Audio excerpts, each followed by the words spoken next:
I did a spring retreat this year, as I usually do, and I had some great presentations.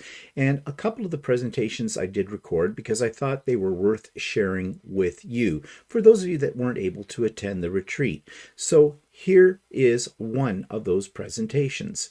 Enjoy. Well, good morning, everybody. My name is Sean, and my YouTube channel and Instagram and Facebook and all that mess is all under the guy who sews. So if you haven't seen the channel, definitely go check it out. I think it's a lot of fun, and a lot of my viewers do too. Um, I am a self-taught quilter and have been quilting for close to 10 years. And I am definitely not an expert on anything. I just make it up as I go along and have a lot of fun. But the reason I'm here today is to talk about all the things you would like to know and being too afraid to ask about entering a quilt show. So I want to start off by letting you know this is not going to be a lecture. I fall asleep during lectures. It's going to be more a presentation. I want it to be more like a conversation. So I'm probably going to need Stephen's help with this because I'm recording this on a phone because my laptop camera is horrendous. If you have any questions, I encourage you folks to maybe use the raise your hand feature here in Zoom. And that way I can field your questions. I'd love to hear questions, suggestions, comments. Let's make it more a conversation so that way you guys can interact with me as well, because this is terrifying me that I have to talk for 45 minutes. Uh, I'm Sean, you don't have to talk for 45 minutes. Whatever time you take is fine. And if anybody has a question, just unmute yourself and ask your question. And the easiest way to do that, if you're on a laptop, is just hold down your space bar, talk, and then let go of it, and then you'll be muted again. So no worries. okay. All right. Because that kind of terrified me. It's like, how am I going to fill 45 minutes? Um, okay. Because now I can actually see myself. All right. So has anybody here actually entered a quilt show? I know Stephanie has, for instance. Has anyone else? Yes, I did one on one occasion. And this, I'm sorry, you'll have to introduce yourself because I can only see It's myself right now. Colleen speaking, Colleen. and Okay. Perfect. And how did you yes, do I it? did, and it wasn't a particularly. I had horrendous judge comments, but they were justified, unfortunately. And that's one of the things I was going to talk about a little later on is you do get a report card, and mine are floating around here somewhere, I hope. If not, I'll have to go find them. Anyway, so, well, thank you for that, Colleen. That was great. I know Stephanie has entered in a show before, and I think she got herself a couple of blue ribbons. And then Stephen tried once and said he was a one and done man, from what I understand. Yes. So, we all have different experiences, but I am so disorganized today, and I apologize in advance. So let's talk about first, why would you even want to enter into a show? The answer for that, I feel, is very, very personal. And the answer for that, I think, is absolutely different from me to you to everybody else. Some like the competition aspect of it and seeing how you do against others. And that's kind of how I was. I entered in photography in my local show, which that's what we call county fairs in Australia. And I did okay with it. I never won any prizes, but I did get a highly commended once. And that was like I had won the lottery. And once I started quilting and I saw the quilts at the state fair here in Virginia, I thought that'd be something fun for me to at least try and just see what happens. And part of it, and I hope this doesn't sound mean, I wanted to see a gentleman's name on the winners list. Right on. You know, I really, really, I thought that'd be really fun to see at least one gentleman on the winners list in addition to all the lovely ladies, because I feel that men are starting to come out more in the quilting world and get more noticed because there's more of us, and I think that's really great. So yeah, and I did succeed. I did get a couple of third place ribbons, and I'll show you those in just a moment. But yeah, the other thing is I just wanted to see how I ranked up against other quilters in the state. So, but yeah, everything else, it's so different to everybody else. Like I remember when I entered my first quilt, which I haven't got with me today, it's actually hanging in my cubicle at work. When I actually, I entered it, I finally had the courage to put it in. Like I was going to do it in 2019, and I was on the fence, and I was a little chicken, and it wasn't perfect. It wasn't even close to perfect. And I was like, I don't know if this is going to work or not. And I chickened out at the last minute. Plus, there was a hurricane rolling up the coast when I was supposed to drop it off. So that kind of just killed that idea. 2020 happened, and we all know what happened there. But in 2021, I was like, you know what? It's $5 and a trip up to Richmond. Let's just do it.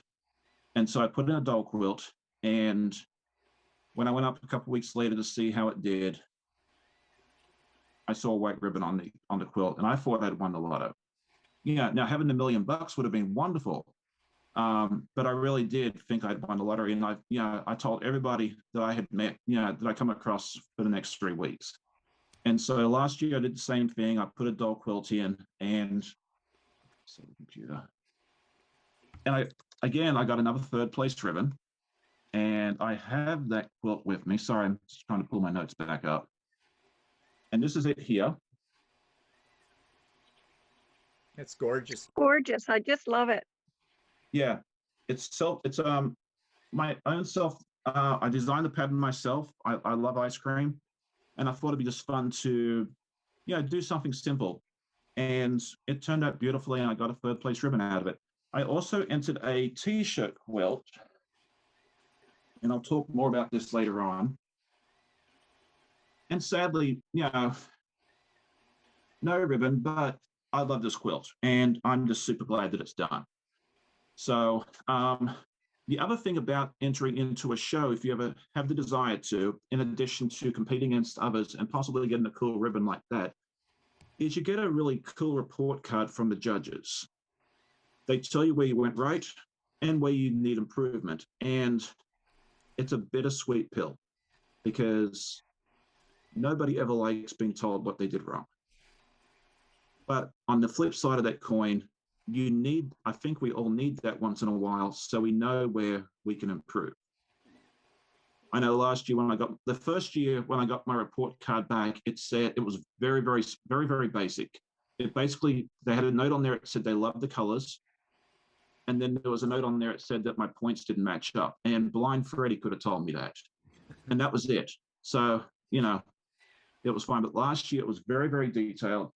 They went through everything, like the binding, the piecing, the quilting, everything else. And it was kind of hard to hear where I went wrong. And because my intention was, like, once I got the report card, I was going to just go ahead and record a video and go through the notes. And I waited about 4 weeks before I did that, because truthfully, I was a little hurt. So, sometimes getting that report card, and I think someone mentioned that earlier, was it Colleen, I think, said that, it's hard to hear that negative, well, not negative, but, critical feedback, even though it's right. constructive. Yeah. So, but just sit on it, and it'll get better. Does anyone else have any reasons why if you are interested in entering a quilt show, does anyone else have any reasons or any comments on this section? I do, Julie. Okay. I've been quilting since 1988, and my biggest problem is just getting something completely finished. And once it's finished, I feel like all I see are the flaws in it. And if I see them and have a harsh reaction to them, I can't even imagine what a quilt judge would have to say about it. So it's like I just talk myself out of doing it. I don't. I just back off and say, well, it'll just be a home quilt, and I'll love it because it's mine, and walk on by. And when I go to a quilt show and I see the quilts, they just look so perfect to me, and that's intimidating. It is. It very much is. And I mean, what you're saying right now was me in 2019. Yeah. 100%. But I know Stephanie can talk about this later on in her presentation. But from what I understand is, especially on a bigger show, like a state fair or a professional show, which we'll talk about more later on, they have to go through dozens, if not hundreds of quilts. And they usually do all the judging within a day. So they're only looking at your quilt for a couple of minutes. they have a rubric or like a list of stuff they're going through. And if you have imperfections in certain areas, yes, you will get docked a certain number of points, but it doesn't have to be perfect. It can have mistakes, and a lot of times we are our own worst critics. The judge may not notice it. They may not have time to notice it. Well, So thank you. That's encouraging. I it is. appreciate that. Yeah.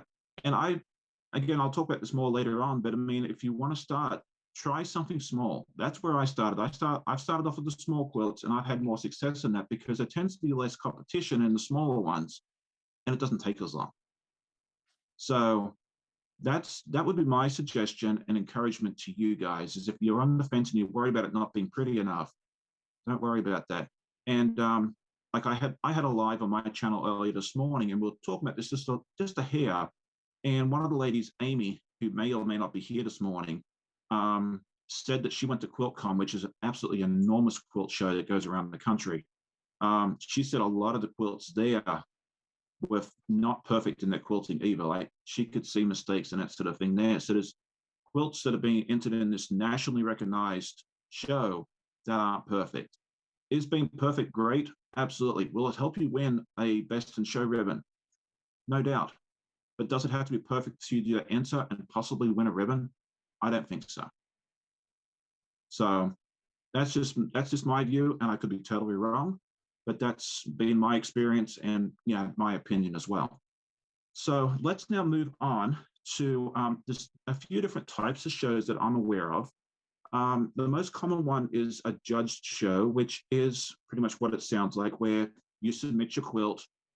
They have certified judges that come in, and they have like a checklist of different things that they are looking for, whether you've quilted it, the quilting density, is it all the points together, is the sashing even, all that sort of stuff. And then, whoever has the most points wins, and so forth. The next one is a jury show, which is not something I'm super familiar with, but I believe they just like which one looks the best. And it's done by jury rather than certified judges. And then the third one is less common to my knowledge, which is viewer's choice. And that's where the viewers get to vote for their favorite, whether it's a physical quilt show. I've heard some guilds have viewer's choice. And then there's some online competitions as well, where they have viewer's choice as well. And for some folks, that would be a little less intimidating, because you can actually put your stuff in there, and you're not worried about the judges. You're just more trying to impress the viewers that come along and look at your quilts. You can have something that's nice and pretty and potentially win that way. So that might be something to consider as well if you want something a little less intimidating. All right, so next let's talk about what are the requirements that you would need to enter a show. And I put together just a small list, trying to make it somewhat easy, and it's going to vary from show to show. Some allow you to piece it yourself and then have a long armor or a professional quilt it for you. Some require you to do everything yourself. You really need to go into the show that you're interested in and read the rules. It's very important, no matter what, that you read the rules, because the rules really do vary from show to show. I pulled up the rules for the Virginia State Fair and the Kansas State Fair just as examples to see, because that's the two that I'm most familiar with. And they, even though they're both state fairs, they do differ a little bit.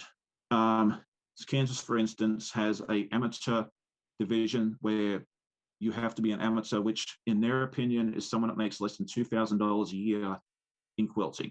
So, I mean, if you sell the occasional quilt to a friend or something like that, you can still be considered an amateur. They also have professional. So you're not, if you, like there, you could easily compete as an amateur and not have to worry about the people that have been doing it for a million years and doing it for a living. In Virginia, it's open to amateurs and professionals. So I'm competing against potentially professional people as well. Bigger shows tend to have more categories or classes as well. And I found that the state fairs tend to have more categories than most other shows as well. So if you're looking for something that where your quilt's a little more specialized, a state fair might be a good option for you. And I'm a big proponent of trying a state fair. It sounds scary, but it's not as scary as you might think. I'm assuming Canada probably has provincial fairs. Would that be correct, Stephen? You're There muted. there certainly are some state or is a provincial fair on Prince Edward Island, and Okay. there's the Central Canada Exposition in Ottawa that has some as well. Okay. Yeah. Yeah, many of our fairs are called fall fairs. They're more local Okay. to the community or the, the area that you live in. Gotcha. Yeah. And that's how it was in Australia. Like every little town, like even if you only had 1,000 or 2,000 people, we all had our own like fair or what we call a show. Yeah. But I found, at least here in my area of Virginia, there's one small county nearby that has like a quilt show. But other than that, there's not really anything else around here for me, unfortunately. So yeah, my state fair is pretty much my closest opportunity. Let's see, what was my next note? Generally, and this varies again from show to show, you need to read your notes, but generally they ask you that you have to have your quilt completed within the last 2 to 3 years. However, they do not say when you have to start it. So if you started your quilt in 1988 and you finished it last year, you should be good. They don't ask you when you started it. They only, just tell you that you have to do it within, finished it within the last 2 years. So if you, did half your binding, in 2006 and you finished it last week, you should still be good. Quilts usually have to have the 3 layers. So you have to have your quilt top, your backing, and your batting. They generally do not accept a 2-layer quilt. Like if you decide to do a quilt top and like minky or flannel, that sort of thing there as well. So just keep that in mind. Some competitions do have residency requirements. Some state fairs, I know North Carolina, for instance, says that you have to be a resident of North Carolina to enter their state fair.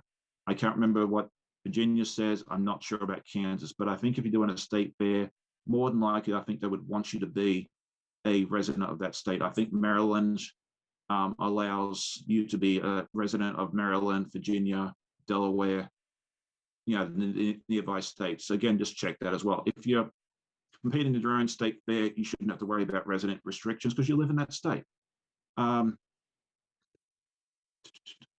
Some shows will require you to put a hanging sleeve on the back and some do not. Virginia does require a hanging sleeve and you have to put it on the back, and I can show you an example because this one has it on there. It's usually a 4-inch sleeve that you just sew onto the back, and it has to be at the top of the quilt. I misread it and thought I had to put it on the top and the bottom. So mine has 2 hanging sleeves, but you only need 1. And then there's other fairs or other shows where you do not need a hanging sleeve. They use like big clips or something else to hang your thing. I believe Kansas is that way as well.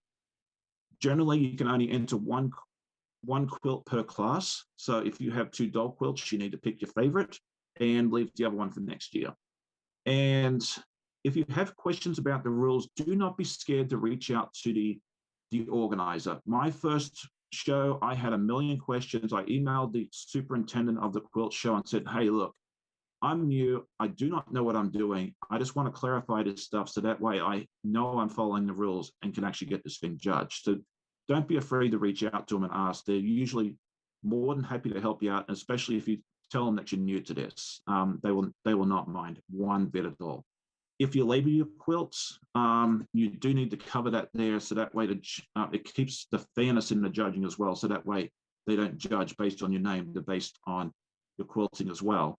And then the other thing you want to do is look at your timeline, because you might see that the show starts the first week of July, but generally they want you to submit your quilts, roughly 2 to 3 weeks beforehand. So keep that in mind. If you're a last minute quilter, like I tend to be, you want to keep that in mind. You want to make sure that you're not putting your binding on, the day before when you're supposed to do it 2 weeks before. Does that all make sense?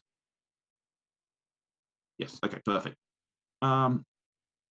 If you can't deliver it in person, check to see if they accept mail-in entries, because sometimes your show is going to be not close to you. Some do, some don't. Some will offer return shipping as part of your entry fee. I believe the Mid-Atlantic Quilt Festival near me is like that, where it's like a $25 entry fee, but they mail it back to you when you're done. And then others have a handling fee, which can get a little pricey if you're not careful. So definitely check that out in the rules, because it usually will specify what that is. And then, is there any other requirements or anything else that someone else can remember that I'm missing? Can you talk a little bit about labels? Yeah, like I know some people put labels on their quilts, like, made by Sean for Amanda Love, in 2023. If you have a label on your quilt and you put it into a show, you just need to cover it, whether it's with masking tape or a piece of fabric or something else like that. So that way the judge can't see who made the quilt. Does that make sense? Yep. Yeah, you Thank need you. to cover it with like painter's tape or something, because if we see your name, that automatically eliminates you. Yeah. Oh, okay. Yeah, so if you don't put labels on your quilt, first of all, the quilt police will come chase you down like they do to me. You don't have to worry about it. But if you do put a label on the quilt, yeah, as Stephanie said, because she actually is a certified quilt judge, and she's talking this afternoon about that. Yeah, as she said, they will disqualify you. So yeah, just make sure it's covered, so you can put painter's tape on it, or just do something to make sure it's masked. Is there anyone else that has comments, questions on that section? Well, Sean, it's Lydia. I just wanted to thank you for saying something I think that's very important in this and that we lose sight of when we've been working on a project for so long, is the reality that the judges have a very small window to look at your overall project. And we are so hard on ourselves as creators. And we've spent an inordinate amount of time on our projects. And I think Stephen's also mentioned it before, galloping horse. I don't know what it is exactly, your expression, but it seems to fit. It's just, give yourself grace and understand that the person that's actually going to be giving you a report card, so to speak, has just a few minutes to achieve that job and move on to the next quilt. And also, the other thing that I appreciate you mentioning is that it's a report card, and we should be looking at it not so much even just as winning a ribbon, but it's also nice to have appropriate feedbacks, because if we want to grow in our craft, the feedback is as important as the ribbon. So I appreciate you mentioning those things. Thank you. Oh, not a problem. Good, because I mean, I've talked about this topic on my channel, on my live of quilters and that sort of thing there. Oh, is that my report cards? Oh, yes, excellent. I found them. Hooray. We'll show these off in just a minute. It's nice getting that report card, because especially if you're self-taught like I am, I could be doing it wrong. I don't know. And until someone tells you, and I know Stephen, being a teacher in the past, would say this: if you don't tell someone that they're doing something wrong, how are they ever going to know?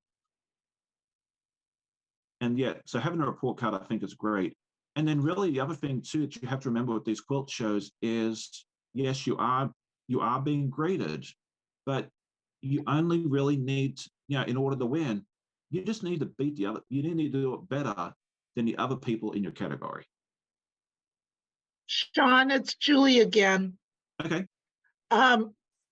About the comments that judges will offer up, how scathing do they really get? Well, I'm going to show you my report card in just a moment. They're not mean. They're not mean. They just tell you, like, like for my piecing technique, for instance, and each show is going to be different. It will show you, like, usually they'll say piecing technique, and then they'll check either needs improvement, satisfactory, or well done. And then they'll sometimes leave you a note of where you need to improve and so forth. I don't think they're going to be mean. I've never seen a mean thing. You just have to take it with a grain of salt, that they're trying to do it, A, because they're grading you against everybody else, and B, they want to give you that report card so you can improve for next time as well, because they really, really do. I feel that judges are there to try and help you out. Yeah, I would think that would be it, because they're probably all teachers besides. But I'm just thinking that if I got a card that said needs improvement on my piecing, I would be walking around wondering what's wrong with it. It's not specific enough. It's kind of vague. Do they get more into detail for you, or? Do you have to go Yes, search them out and ask? that I don't think you can do because I don't know who the judges are. So let's talk Oh, about that for a second. We can segue into that real quick. All right, let's talk about that with this doll quilt real quick. So as an overview, this is the quilt. And to me, it looks beautiful. It's not perfect, but that's okay. it's super cute. I just It think it's does. adorable. Okay, so as for the report card, and then I'm going to show you, this is my report card for this particular show. And so Oh, let's look at the piecing. It does show here that I need improvement. And so underneath it shows here precise points, curves, intersections, and angles, and they have circled no, but they have underlined the intersections. So what they're telling me right here is that my intersection somewhere, and I can't remember which one it is not perfect and needs a little bit of improvement. I think it's like here and here. It's not totally square. Oh, sorry, I'm pointing on the wrong side. So that's the sort of thing that you're probably going to see is they're not going to tell you exactly because they just don't have the time. Like, we're talking earlier, they only have a few minutes per quilt talk about it, but they will tell you where you need to improve. So, like one of the things I learned from this is that my sashing is not perfect, and I'm not likely. The other takeaway for me is the next quilt that I enter into a show, I don't think I'm going to put sashing in because I think that's kind of hurt me having the sashing in there. And until I can get my skills up to the level that I need to, I think my quilt designs that I enter would need to focus more on not having the sashing because, that sort of thing there. So let's go through real quick since we're talking about this about what they said on this my report card. So first of all, it said like the overall impression of color and design. It has 3 different sections. It has piece has unity, ribbon, and balance. So I checked yes. Compatible colors, value, and contrast was yes.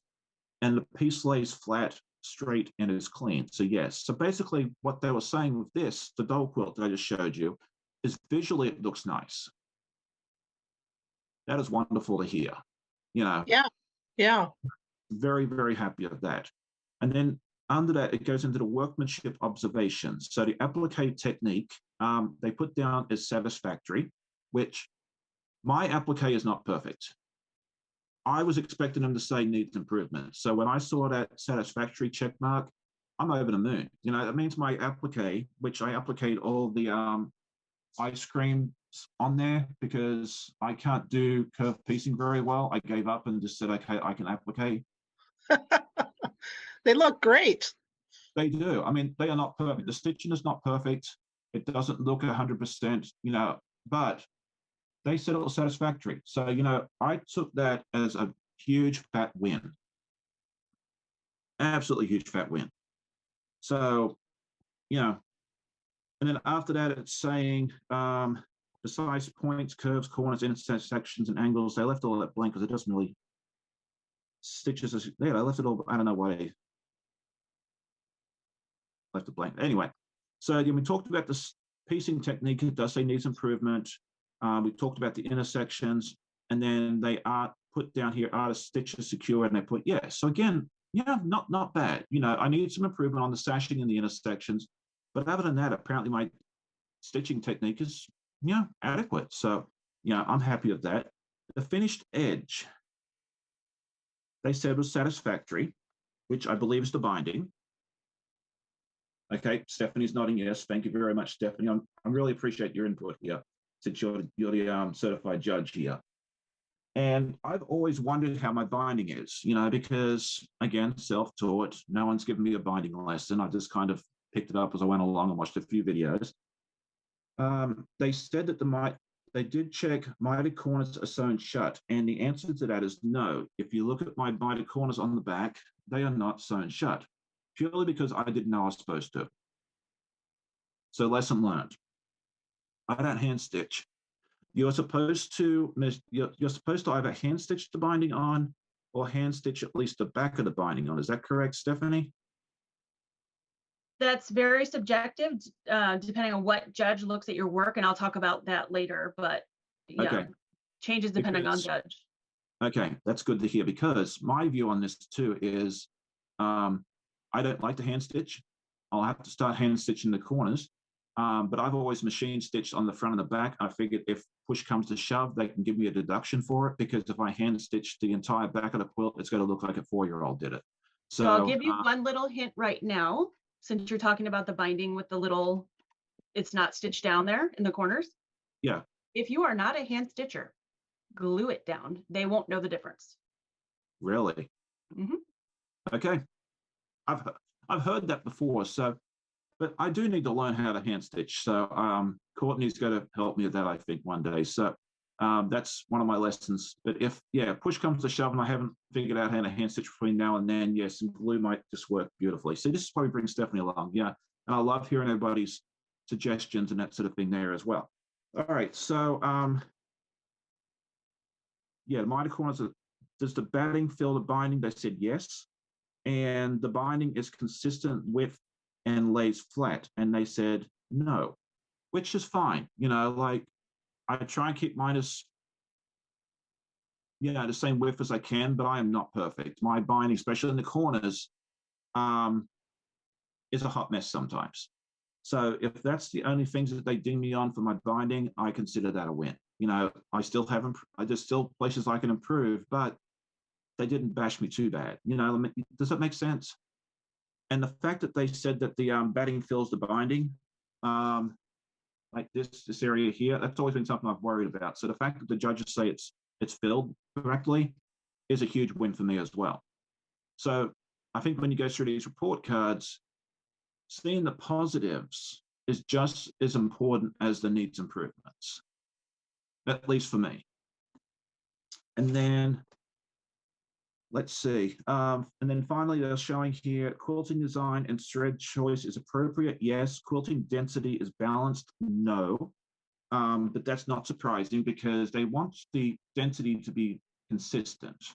I've done a lot of quilting here on the ice creams themselves, but the sashing and the background is not quilted at all. And from what I understand, and Stephanie can correct me if I'm wrong, they want it to be more consistent overall, so that way that the quilt over time wears evenly. Is that correct, Stephanie? Yes, she's nodding yes. Okay. So that was, again, another lesson that I did not know, and it's good to get that feedback so that way I know for next time around.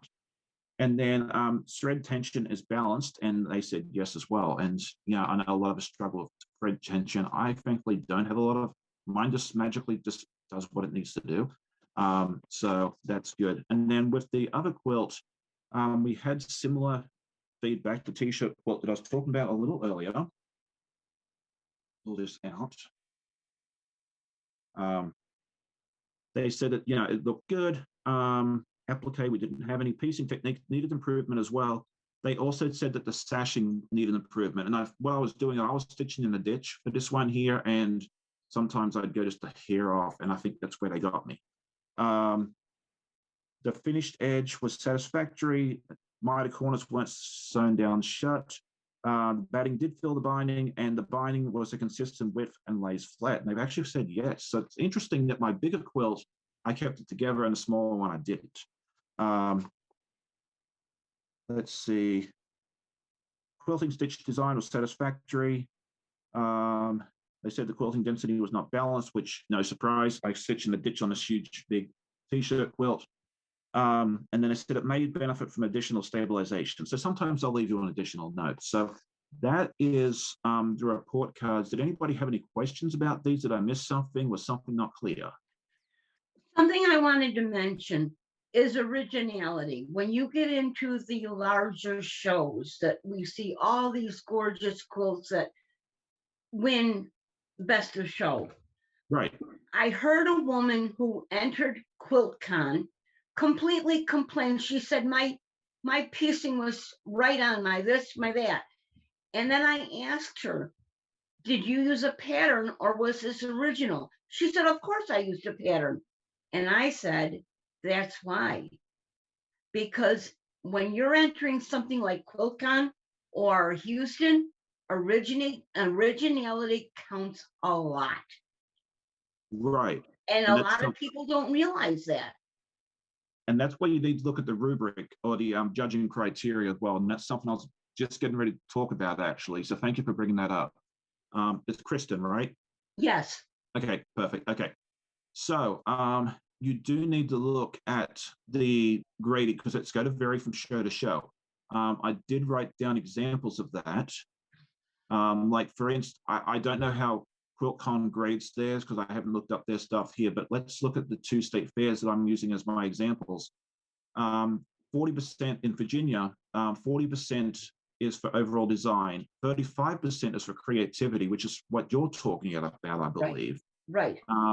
And then 25% is your craftsmanship, which would be your piecing, your that sort of thing there. So yes, you are, I believe you are correct that your creativity and that sort of thing there is very, very important. And I remember seeing that.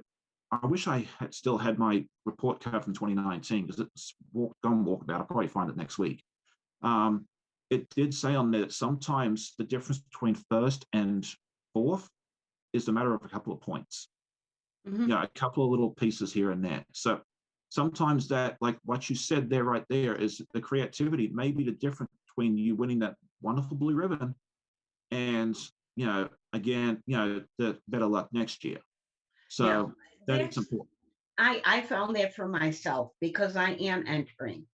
And the biggest thing my very first quilt was a mariner's compass. So I find it easy following a pattern. I have no problem with that.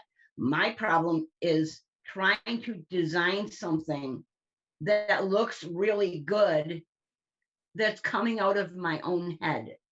And that's where I fall back. I can follow a pattern. I can do a good job. But when it comes to creativity, originality, that's where I fall down. And a lot of people don't realize that when you're entering these big shows, it means you're doing it all yourself, unless you're entering something that says you can have more than one person. And basically, you need to have designed it yourself. Right. Now, having said that, there are categories in a lot of shows, like I know at least for our state fairs, where it's like a BOM or a kit. So that way, you're competing against Right, other because products. I've entered local shows and New York State Fair, and I had honorable mentions in those. But the biggest drawback was my creativity because I followed a pattern. Okay, And that's interesting. why I didn't get higher up. Yeah, and it's interesting because you mentioned that because both, like all the quilts that I've entered, and I didn't even realize it until you said something, have been original designs. I haven't followed a pattern. So maybe that's why I've been more successful. So thank you for bringing that up. I appreciate that.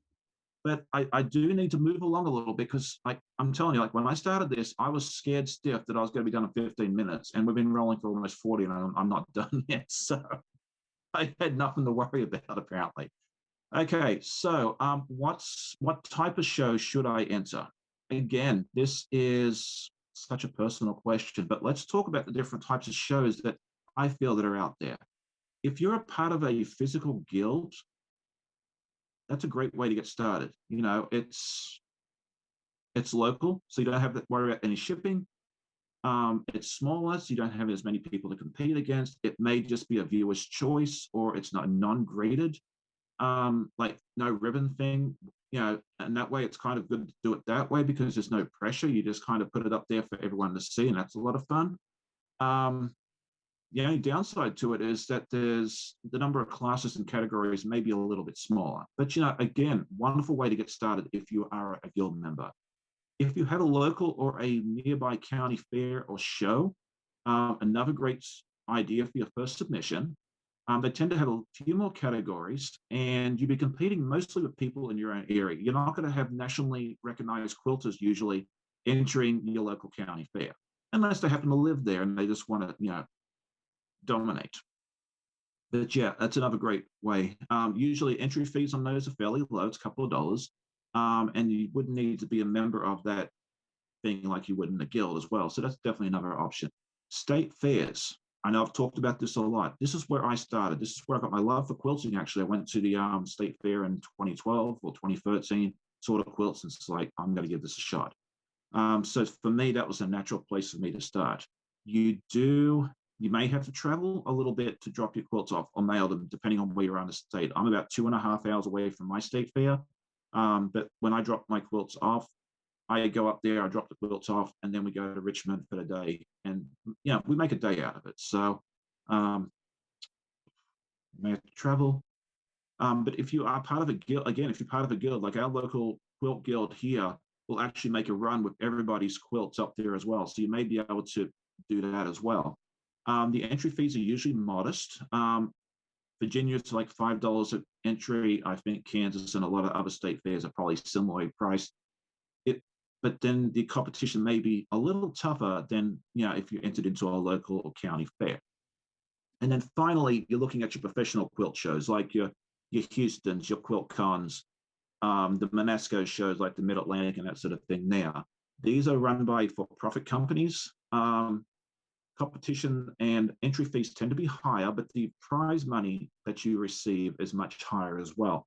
And then you're also competing against folks from around your area, surrounding states, probably nationally. I noticed people out there that ship their quilts from coast to coast. I know Ian from the Off Kilter Craft is doing that. He's shipped stuff to South Carolina. It's going out to the West Coast and that sort of thing there. So I don't know that I would necessarily recommend doing that as your first go round, but if you do fall into the I love competing thing, it's definitely an option for you down the road. But I don't know that I would say that's where you need to put your first one in, because unless you just want it to be on show for everyone to see, it might be a little discouraging at the end.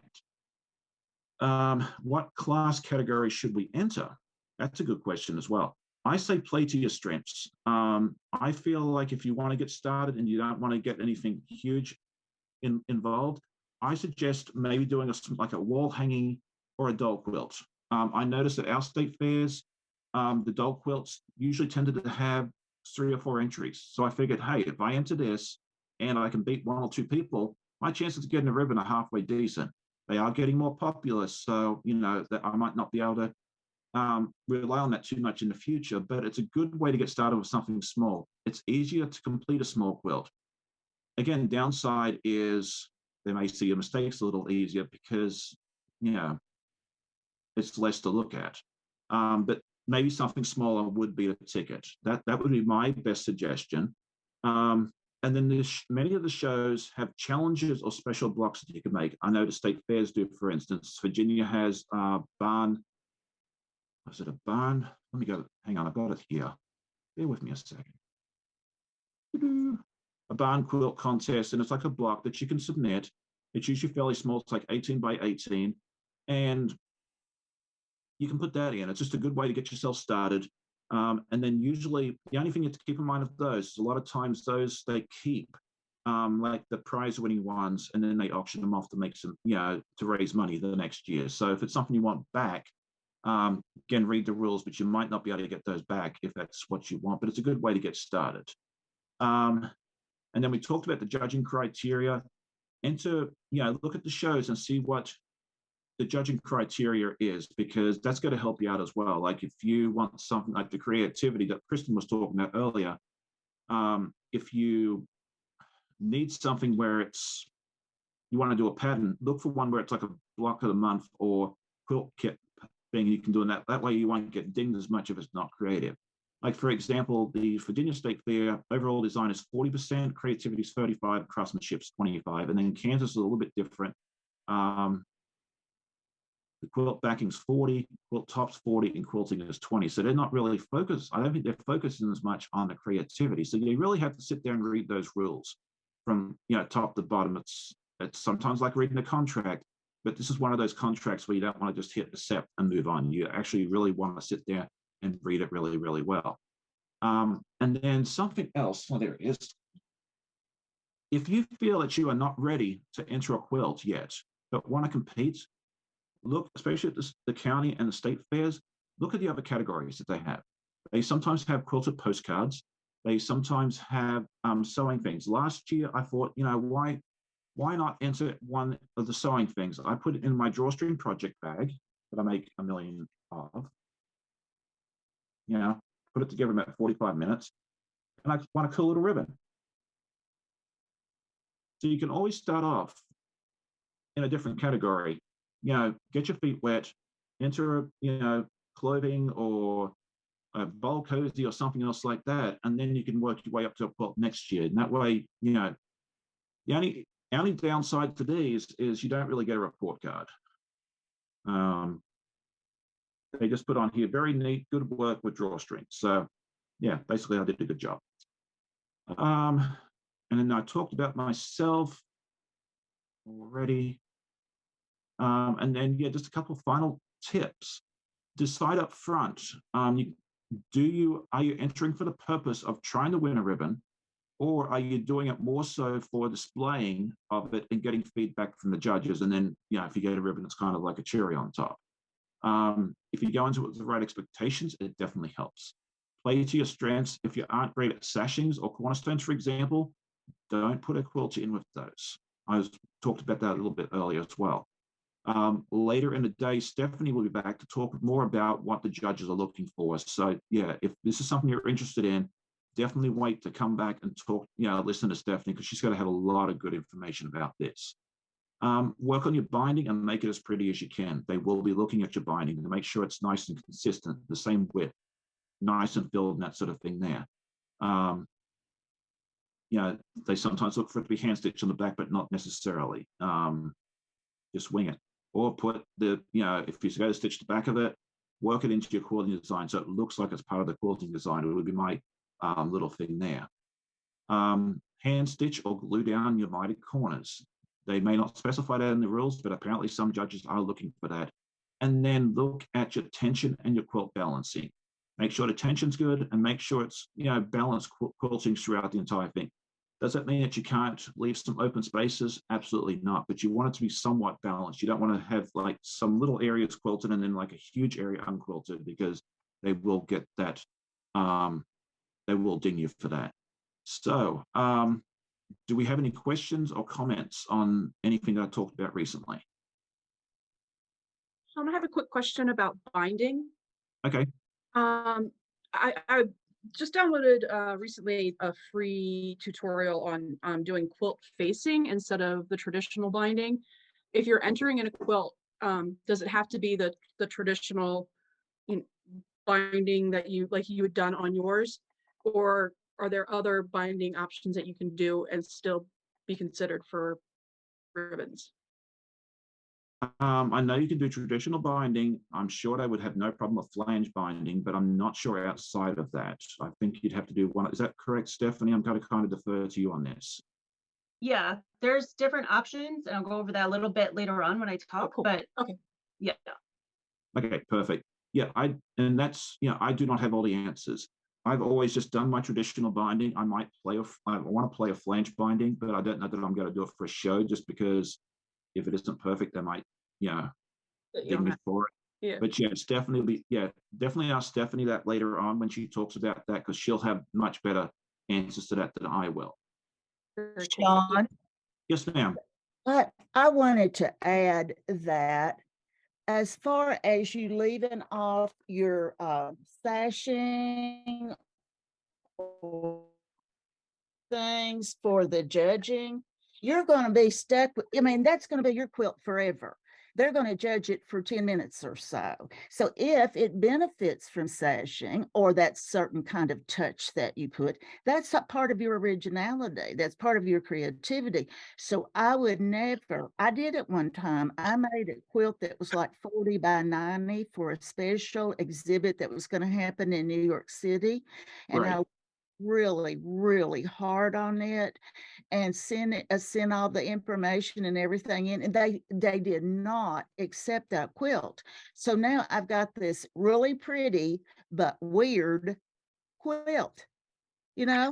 So what are you going to do with something that's 45 wide by 90 long? You know, that's a lot of long quilt. So it's hard to exhibit it and all that. So I learned the hard way not to design my work around the judge's opinions, because it is an opinion. Right. And the other thing I would add is when on these big shows, when they say jury, they mean that you got in the show. That's the jury part. Now, Okay. the judging part is a separate entity. I'm sure that Stephanie will talk about that. But like I have been accepted for, well, it took 10 tries. I will tell you this, it took me 10 tries. And on the 10th try, I was accepted in Paducah, I think, or Houston one. I've shown in both of those shows, and it just, the competition is so stiff at that level that it's just not an easy thing to do. And if you get juried in, hey, you're a winner. Oh, But absolutely. then after that, if the judges like your piece, but I have heard judges say that at that level, you might as well throw all the entries down the stair steps, and whoever lands at the bottom first should be the winner because they're all so well done at that level. So Yeah. I kind of take these entry things with a grain of salt. I learn what I can learn, and then I leave the rest because it has nothing to do with what I enjoy doing. Really, it's nice to hear information and get a ribbon. When I showed in those big shows, I didn't care about the ribbon. I wanted the money. And I never did come in on the money. I think the closest I came was viewer's choice. Oh, Okay, nice. well, I'm just going to interrupt right now because we've now gone for about 50 minutes, and I did okay. I'm sorry. I didn't mean to run on, No, but that's I okay. just wanted to commend you for sticking your foot in the water. Thank you. Okay, well, thank you, Pat, because some of the things you've said from your experience are very valuable to this discussion as well. But if people have more questions for Sean, then feel free. If Sean's going to be here for a while, and you're more than welcome to be here for a while, Sean, or for as long as you want.